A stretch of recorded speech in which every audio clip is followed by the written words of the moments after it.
Welcome to Minneapolis and the final game of the NBA's play-in tournament. The final chance for these two teams to advance to the NBA playoffs. All comes down to one game for the Thunder and the Timberwolves.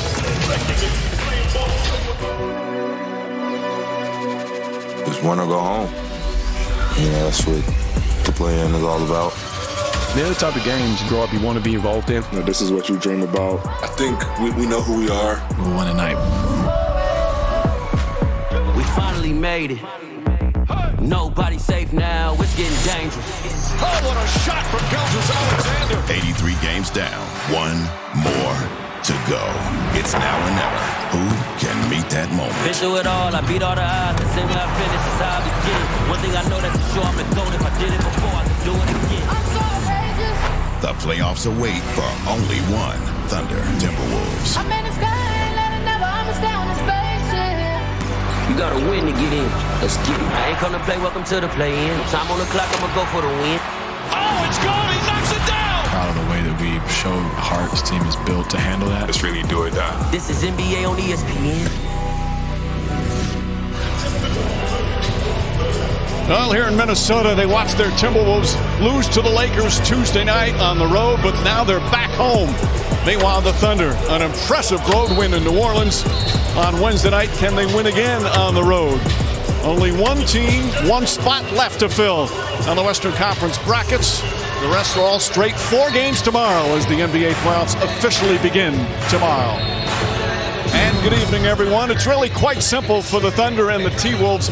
One game. The loser goes home. The winner will play the Nuggets in Denver on Sunday night. Meanwhile, from Minnesota, the big story is the status of Rudy Gobert. Gobert suspended for the first play-in game Tuesday. He's available to play tonight, but there are issues. With the update, let's go to Lisa Salters. Hey, Lisa. Hey, Mike. Well, Rudy Gobert is back from his one-game suspension for swinging at teammate Kyle Anderson during a timeout in last Sunday's game against the Pelicans. But he was questionable headed into this game tonight because of back spasms. Gobert worked out pregame and has decided that he will give it a go tonight, but he's been dealing with a sore back since last Saturday after he went up for a dunk in a game against the Spurs and says he felt a twist in his lower back when he came down. Gobert said he probably should not have been on the floor at all that next night against New Orleans because he said he couldn't move. That was the game that he and Kyle Anderson got into it on the bench. Gobert got sent home and later suspended by the team. Yesterday after practice, Gobert said his back was still sore and that he still wasn't able to move the way he wants to, which is why his status for tonight was up in the air. But after warming up, he said, "I feel good." And head coach Chris Finch said, even if Gobert isn't 100%, we'll be far better with him than without. Mike? Lisa, thank you. So clearly a very eventful week for these Timberwolves. That included that loss Tuesday, Mark, where they collapsed in the fourth quarter. A lot has to go well for them to win, but especially Anthony Edwards. He's their all-star. Had a rough game Tuesday night. They need a big game from him tonight. Absolutely, Mike. When it matters most, your best players have to play their best basketball.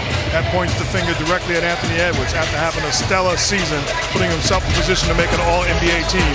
On Tuesday night against the Lakers, he was frustrated, confused, and out of sync. They trapped him, they threw bodies at him, made him a little uncomfortable. He's got to find a way to gain a rhythm, establish a rhythm, and keep it.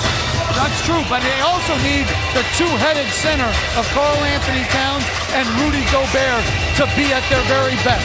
They are hot committed to these two guys, and Karl Anthony Towns has to be great on offense, and Gobert has to defend the rim against this driving, a determined team in Oklahoma City.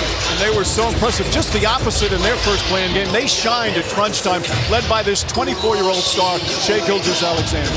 Well, like you said, Mike, he didn't have a great first half in the last play-in game, but he was dominant in the second half. You look at the numbers, there's outstanding, they're stellar on the road.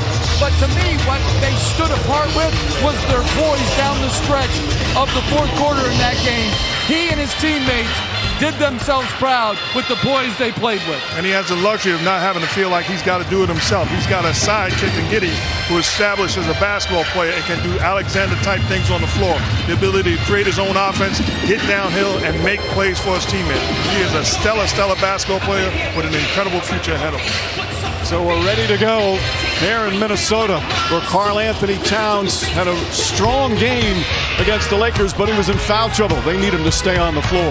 Timberwolves Thunder coming up right after we check with the studio.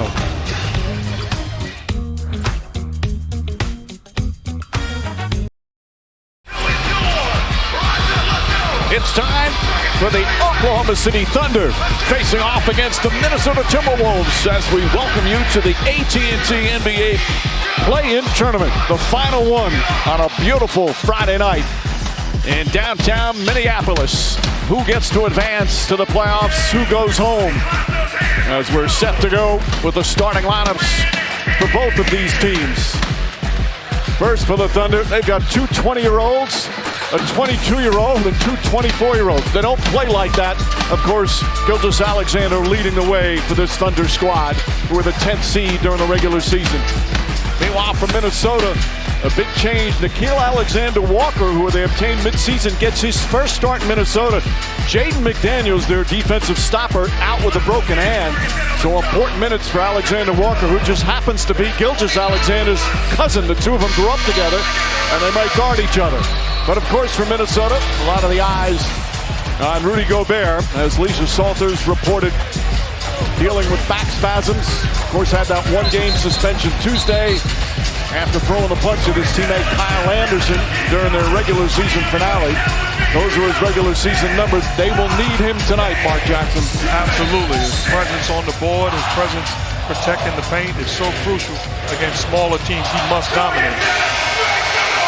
And they'll need him. One of the reasons, Shepard, because this Thunder team, they just continue to impress. Not a lot of expectations. They have way surpassed them this year. They are an attacking, poised team.